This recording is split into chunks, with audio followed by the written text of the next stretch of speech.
Sa lahat ng ito, salamat sa iyo.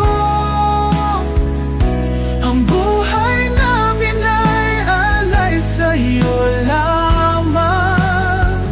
Pagpalain kami sa bawat araw, O Diyos.